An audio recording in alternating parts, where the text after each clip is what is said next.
Well, thank you for the songs this morning. We'll be returning to Hebrews chapter 2.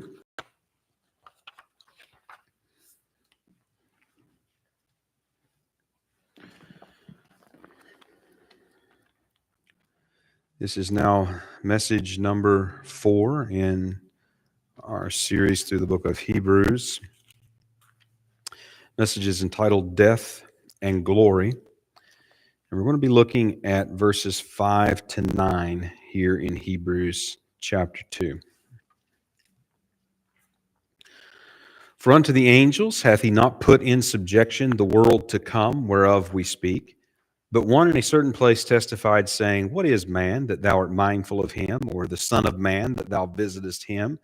Thou madest him a little lower than the angels. Thou crownedst him with glory and honor, and didst set him over the works of thy hands. Thou hast put all things in subjection under his feet. For in that he put all in subjection under him, he left nothing that is not put under him. But now we see not yet all things put under him. But we see Jesus, who was made a little lower than the angels for the suffering of death, crowned with glory and honor, that he by the grace of God should taste death for every man. I'm going to start with a confession. I don't know what's wrong with preachers. You would think I would have some insight. Preachers are famous for going down rabbit trails. In the course of a sermon, getting off on some random little bit of barely related subject matter, if related at all. Could be jokes or stories or other things. And we've probably all heard sermons where the preacher got off on some random trail for several minutes, and then neither he nor the congregation knew at all what he was talking about to begin with, and where to go from there. Of course, in some cases, entire sermons, unfortunately, are nothing more than meanderings in the cottontail woods.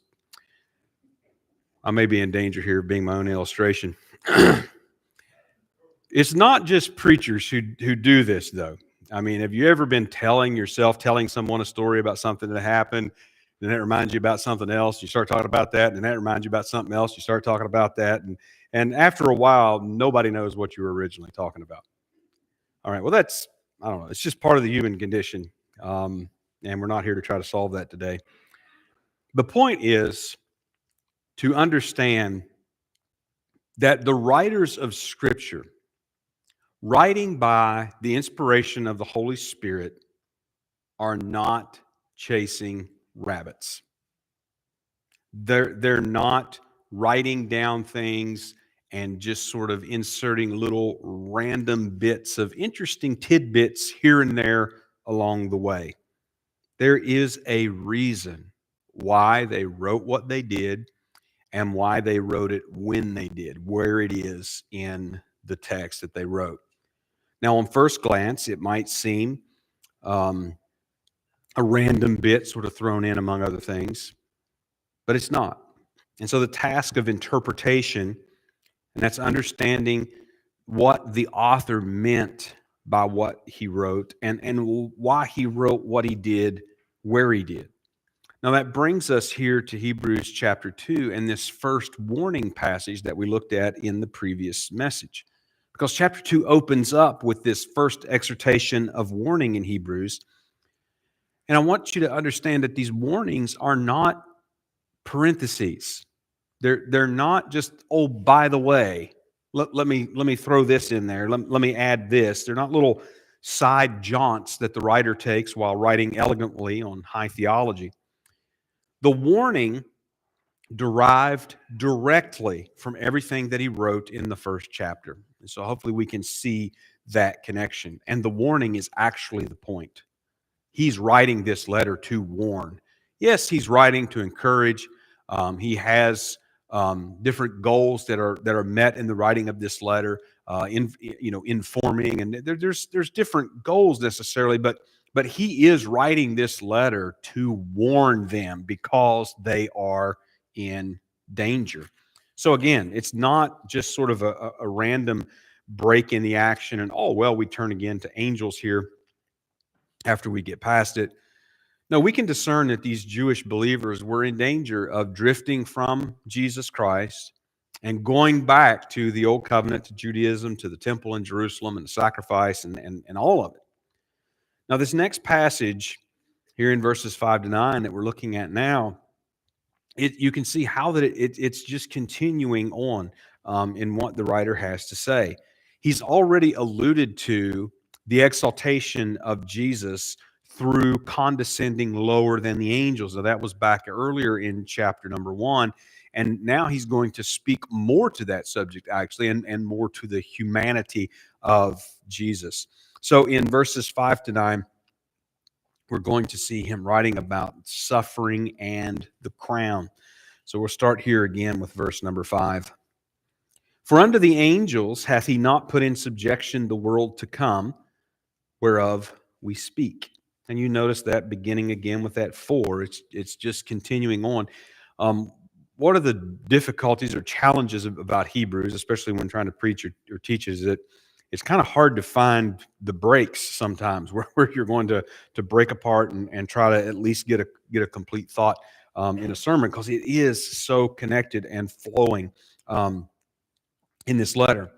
Now, think about what he just did in the first part of chapter 2. He has compared the word through angels, that old covenant. And again, the Bible just doesn't explain to us the roles that the angels had in that old covenant that was given.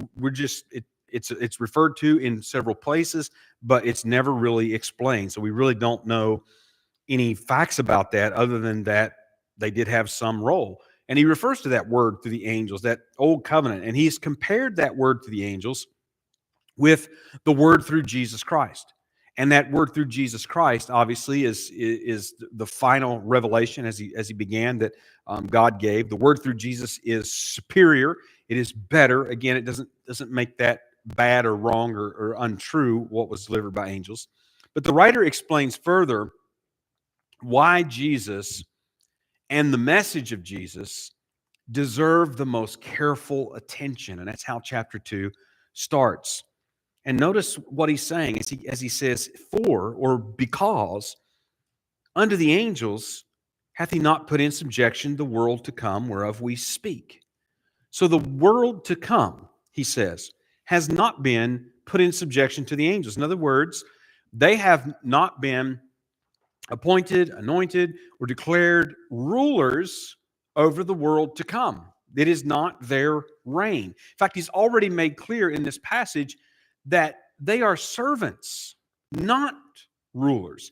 They are very powerful beings. I'm not trying to downplay that fact. They are very powerful beings that God has created, but they are servants. And particularly, they are the servants of Jesus Christ, as we read in the previous chapter. They're not rulers. They don't compete with him for reign or for the crown. But what world to come has he been speaking of? Now, again, it's all been there in chapter 1, and we've sort of been looking at it as we've been going through, but you have to pay attention. What world to come has he been speaking of? Well, from very early in the chapter, he was speaking and expressing, speaking of Jesus with the language of deity and referring to his exaltation, his exalted kingship because of his death. He has been speaking of the messianic kingdom to come. And it's easy to just sort of read through that, whistle through that, and not really register what he's been talking about. But here he says, this world to come, whereof we speak. All this time, he's been speaking about the world to come to these Jewish believers. And so now he's referring back to that.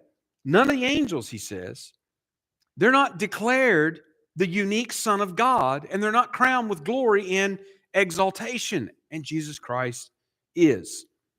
All right, so it might seem somewhat hard to follow. And like I said, it's all interconnected, and it's sort of a little bit circular, sort of in the way that it flows. It's not really what we're used to necessarily. But these Jewish believers were tempted to go back to the old covenant. All right, that's the word given by angels. That's what he called it. They're tempted to go back to that. They have professed faith in Jesus Christ. They have publicly claimed to have embraced Jesus Christ, the final revelation of God. And now they're being tempted to go back to the former revelation of God as if that revelation in Jesus Christ had not come. So he continues to show them that Jesus really is that final revelation. In other words, think of it this way. Jesus represents the goal. This is where God's revelation is moving to.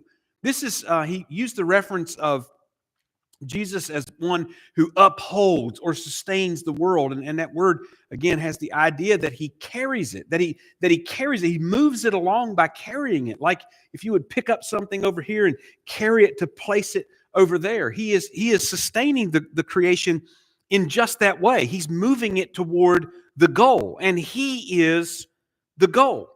So he's addressing their temptation to turn from what is really progress, what is advancement toward the goal for which God has created the universe, to go back to something inferior. Inferior. Verse 6. But one in a certain place testified, saying, What is man that thou art mindful of him, or the son of man that thou visitest him? Now, here, verses 6 to 8 is actually a quote from Psalm number 8 and verses 4 to 6.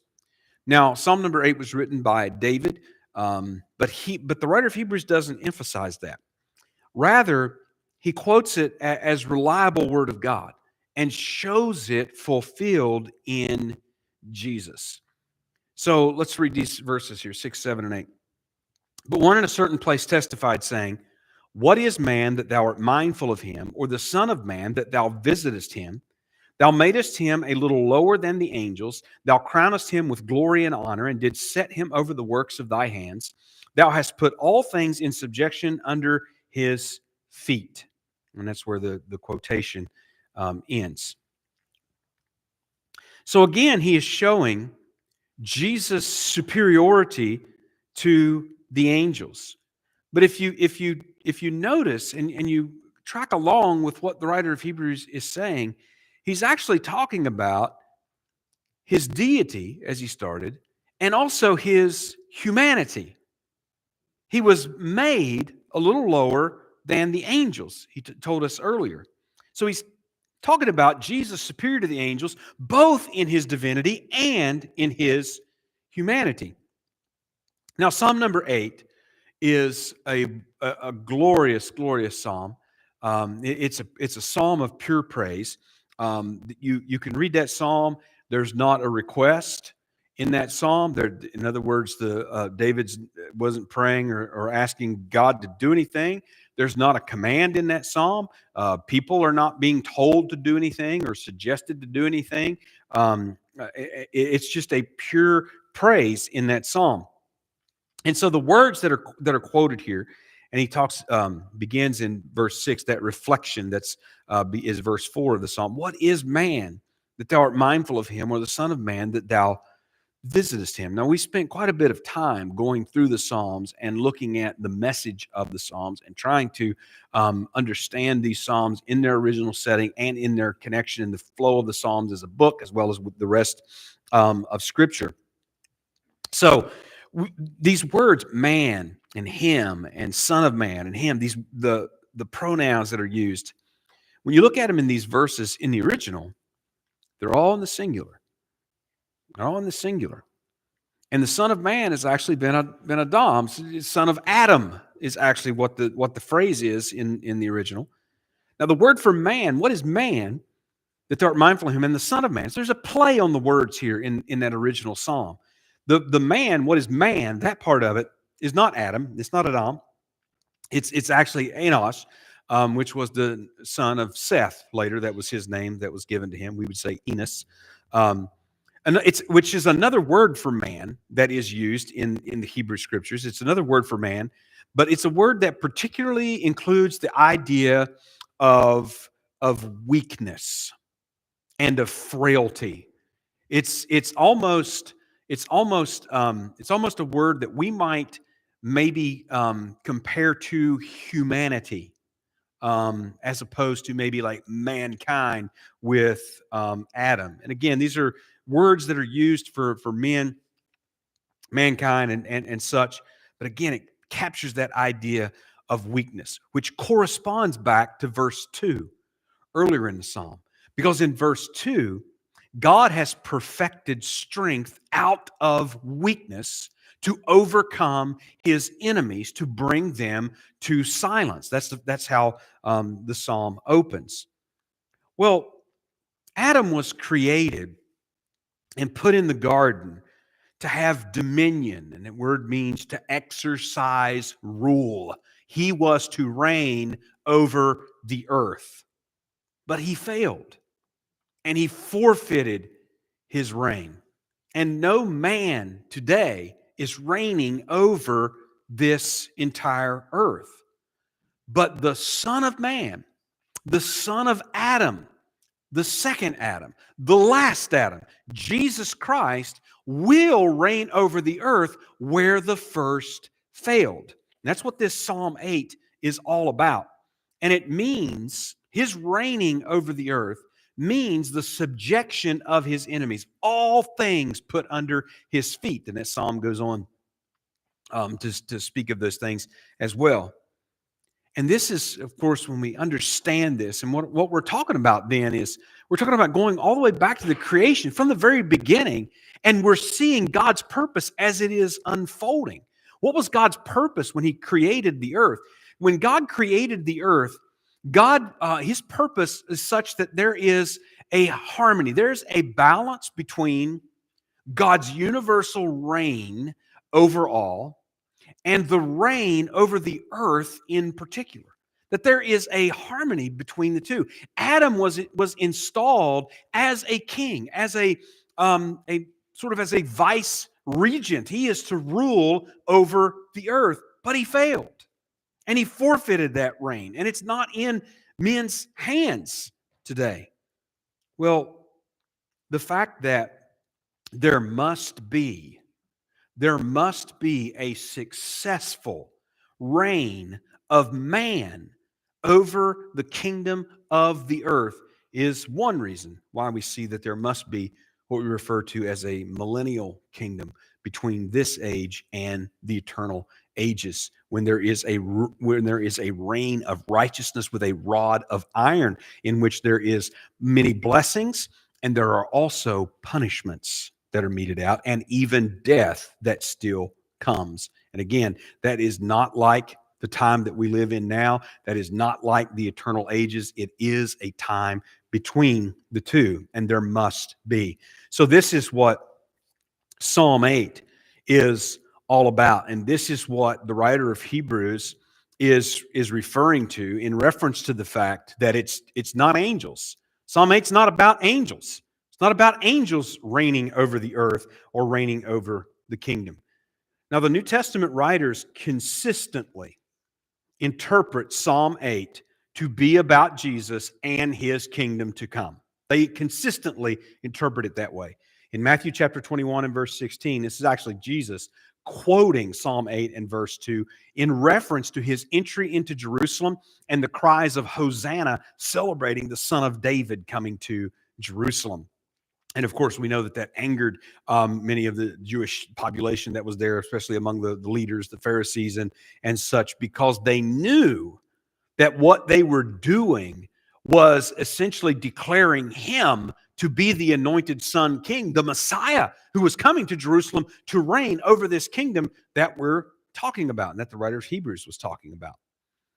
1 Corinthians 15, verse 27, Paul quotes this psalm in reference to Christ's messianic reign over the earth as a result of Jesus undoing the death brought by Adam by his own resurrection, by his own victory over death. Ephesians chapter 1, verse 22 is a very similar usage to the 1 Corinthians passage. And of course, this title, Son of Man, Son of Adam, Son of Man, as it is here, and in Daniel chapter 7 and verse 14 is a title that Jesus used of himself repeatedly in the Gospels. So there's no question what the writer of Hebrews is talking about. It's this world to come that he has been speaking of. And he's giving further explanation going back to Psalm 8 to do so. And that Psalm says, of course, in verse 8, thou hast put all things in subjection under his feet. For in that he hath put all in subjection under him, he left nothing that is not put under him. But now we see not yet all things put under him. That might seem a confusing statement, but all he's saying, and again, you've I don't know how your Bible may be printed, may be done. I think some of the newer versions actually set these Old Testament quotations off with quotation marks, which is helpful. In mine, it says, thou hast put all things in subjection under his feet. And then there's a period there that ends that sentence. That's actually the end of the quotation. And then the writer of Hebrews writes the next part saying, for, he's giving an explanation, in that he put all in subjection under him, he left nothing that is not put under him, but now we see not yet all things put under him. What is he saying? He's saying, just as he said previously back in chapter 1, that Jesus Christ is appointed the heir of all things. He is the divine Son, the Davidic king, who is currently seated at the right hand of God until such time as he returns and all of his enemies are put under his feet, so that he will sit on the throne of his father David, reigning over the nations, over the earth, over everything. And the scriptures refer even to the beasts and the birds and all of these various aspects, in the entire earth and all of things with it. And what does the writer of Hebrews say? He said there wasn't anything left. There's nothing that is not under his dominion, under his kingship. But, he says, now we see not yet all things put under him. In other words, he is not yet reigning in this capacity. And this can sometimes be somewhat confusing. But he's seated at the right hand of the Father in heaven, is what we're told. And the writer of Hebrews speaks of it. Paul speaks of that as well. He is seated at the right hand. Peter spoke of that in the book of Acts. That's where he's at right now, seated at the right hand of God, having all authority in heaven and in earth. So in other words, God's universal reign, and when we were studying the Psalms, we saw how oftentimes there was reference to that universal reign of God and then the reign over the earth, which is a mediated kingdom. It's a reign over the earth that's under the universal reign of God over all creation.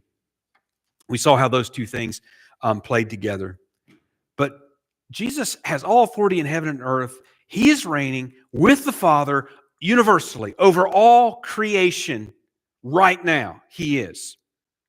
But also, there is a future time to come when he will return to this earth, and then he will sit on Zion, there in Jerusalem, on David's throne, and will reign over this earth, all the nations of the earth. And all the nations of the earth will come to Jerusalem, and they will bring their gifts, they will bless, they will come, and they will worship him there. And we read about some of those kingdom blessings recently when we were studying the book of Amos, and Steve was touching on that in Sunday school when he was going through Amos. There we saw some of those blessings of that kingdom conditions. And when you look at those things, it's easy to look out and see that is not what we're living in right now.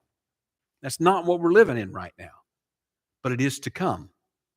It is to come. That is what's being spoken of. So the writer of Hebrews is saying, this is what is to come. This is where all these things are going, but we're not there just yet. And you're wanting to get off the train now? This is where we're going. So this is essentially the warning. Now, verse number 9. But we see Jesus, who was made a little lower than the angels for the suffering of death, crowned with glory and honor, that he, by the grace of God, should taste death for every man. So the writer of Hebrews, again, just along with the other writers and even Jesus himself, interprets Psalm 8 to be about Jesus. And this refers back to that earlier part of the chapter in chapter 1 and verse number 4, that he was made lower than the angels. And we didn't get explanation really there. He referred to it, but he didn't really expand on it. And now he is. He was made lower than the angels. This refers to his humiliation of humanity. And again, it's another one of those places. You don't just pluck a phrase out and say, well, Jesus was made, so Jesus was created. That is not at all what the writer of Hebrews is saying. He was made lower than the angels. In other words, there became a point in time that God created and appointed and foreordained. There was a point in time when Jesus took on human flesh in the womb of the Virgin Mary. He was born and was a baby and was an infant and was a toddler and became at some point a teenager and grew on to adulthood. And he suffered all of the normal maladies that we as human beings suffer and are subjected to, except, of course, indwelling sin. He had no sin, has no sin, never had any sin, but nevertheless suffered all the sin. The writer of Hebrews will get to that as well. So when he says he was made a little lower than the angels, it's not talking about creation or the beginning of existence. It's referring to his taking on human flesh, his humanity, which is a condescension. He who is, as Isaiah chapter 9 says, not only is he the Son, he's also the mighty God and the everlasting Father. And nevertheless, he condescended to take on a weak human body, made lower than the angels. Paul wrote in Philippians chapter number 2 that his condescension meant becoming a slave.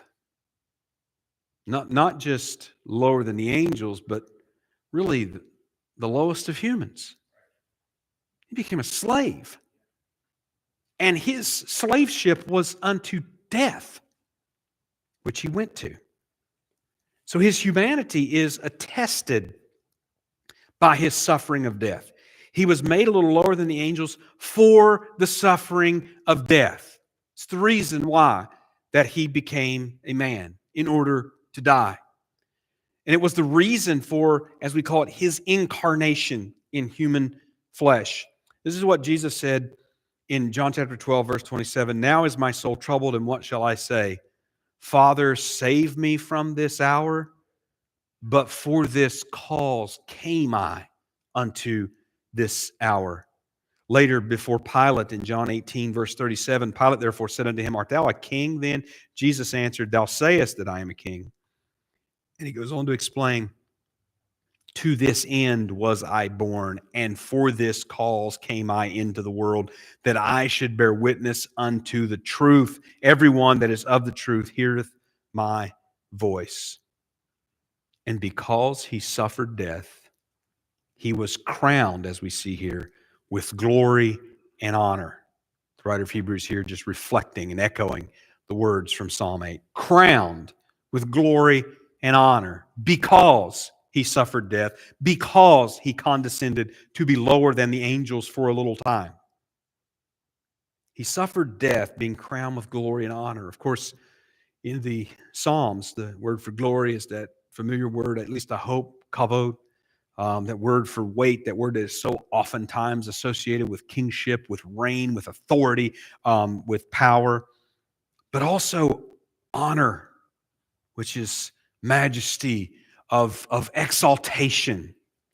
And he was crowned, and that term there in Psalms means encircled or encompassed. So rather than referring necessarily, it could be a play on words, but rather than referring to what we might think of as a wreath or some sort of crown that sit on his head, he's completely encircled or encompassed with glory and honor as the king, as God's king, to reign over this earth.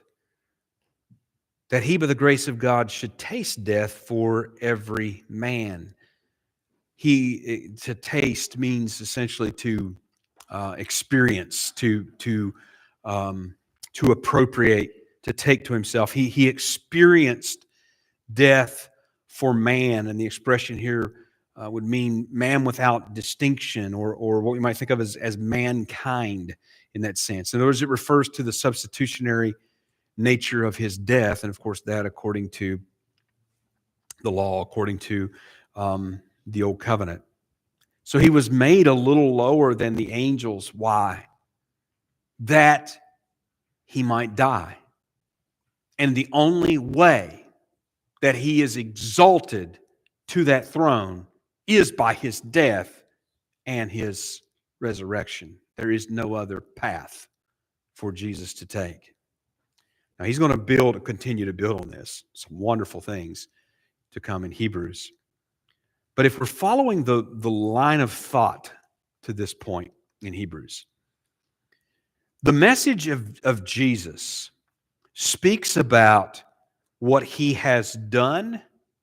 And remember, this word that was given by those eyewitnesses, this word that has been given, which was written down later after the death and resurrection of Jesus, this word that has been given has been given of what he has done, what he has accomplished. The Gospels record his life and his ministry and his death and his resurrection. So the message of Jesus is about what he has done. And it's also about what is prophesied of him to come. So what he has done in his first coming, in his incarnation, and what he is yet to do in his second coming. That's the message. That's the word of Jesus. So what does that tell us? It tells us that we are in the flow of history. We're in that flow, the stream of history, being carried along by Jesus, being carried along this creation that was referred to earlier in chapter 1. Everything is going somewhere.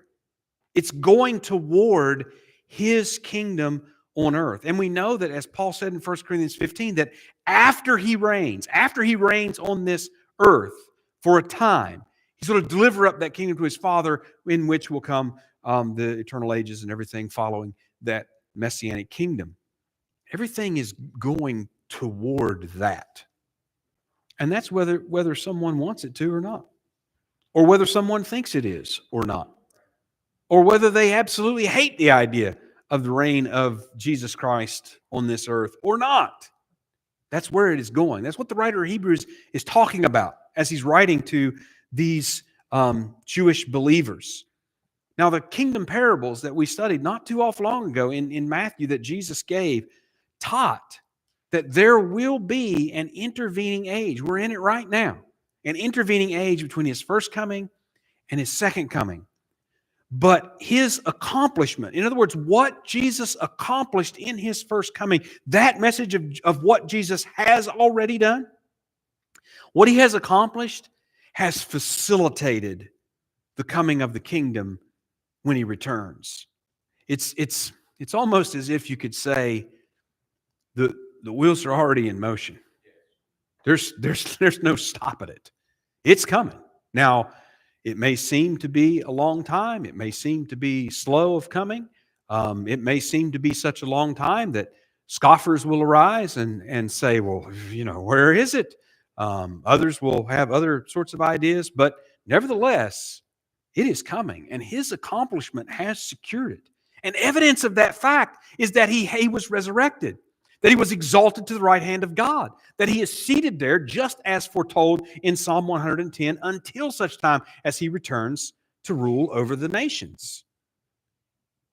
So this is what the writer of Hebrews, this is this line of thought that he is bringing out to these Jewish believers in the early part of this letter.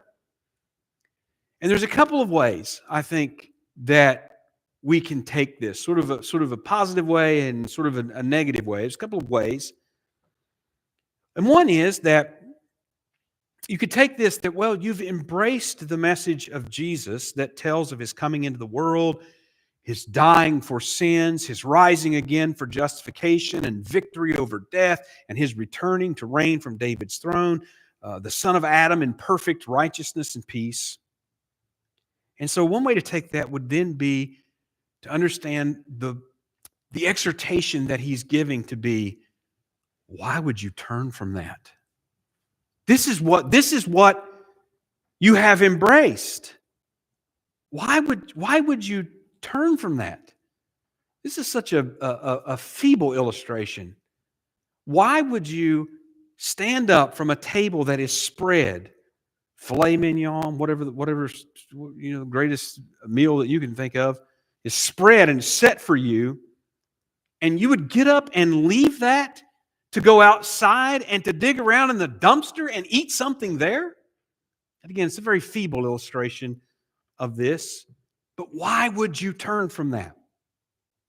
Well, another way to sort of take this is that all of this movement and talk about the kingdom and victory over death and Jesus' reign, what does it include? Well, you go back to Psalm 8, and if you probably don't remember, but if you go back and read Psalm 8 sometime and you're reading through there, and verse 2 just gives you this word about enemies, and you just kind of reading on through the psalm. And again, it's a psalm of pure praise, and you're thinking, what are these enemies? This seems another sort of random insertion because none of the rest of the psalm talks about enemies, and so what has this got to do with anything?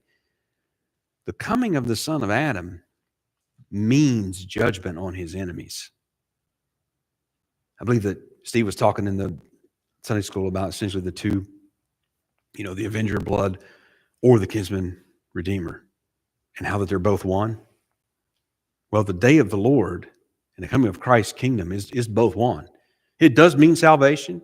It does mean restoration of the earth. It does mean this kingdom of righteousness and peace and all those kingdom blessings and conditions. But you know what else it means?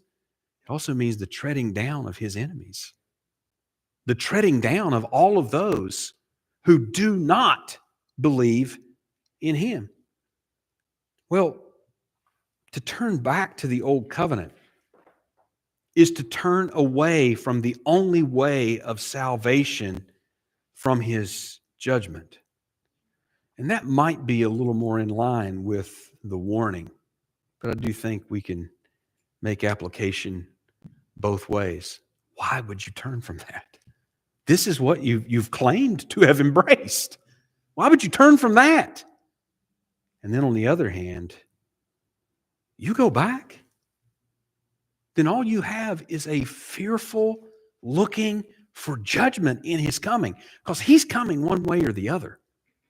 This history that we are living in, it's all flowing that way, and one way or the other, we're going to get there. I don't know when the time is. No man knows that. We don't know when the time is.